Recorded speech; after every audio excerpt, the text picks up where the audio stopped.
Ngalo kusembeza obuweereza wansi ku bantu district nya empya zatondebwawo nga zisalibwa ku ezo zinansangwawo era nga zino zitandika obuweereza bwazo olunaku olw'enkya.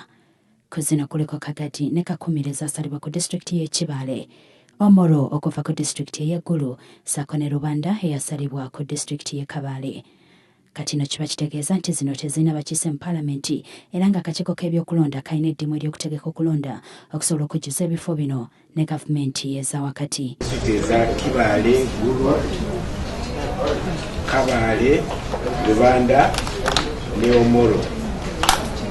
Mu disitulikiti ya Gulu bajjako disitulikiti emu ne bagiyita Omoro empya.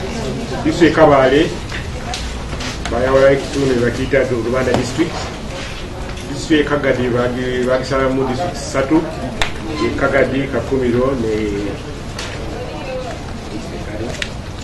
ne Kibale.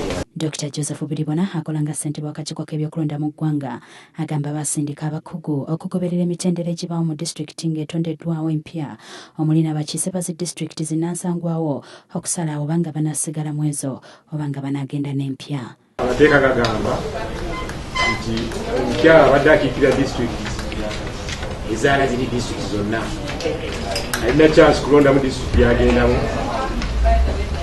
then disitulikiti ezisigaddewo tulondese bupya tuteekemu bayimpi abapya. Nti akakiiko kategese okulonda kwabo abanaabeera bassentebe ba zi disitulikiti zino empya ssaako ne gavumenti ez'ebitundu nga bano balina ebbanga lya ssabbiiti nnamba okweyiga balonzi. Naye ow'Ekibale Honorable Nabanja ye yasalamu kugenda e Kakumiro. N'olwekyo tugenda kulondesa kati abakyala abakiikirira disitulikiti zino empya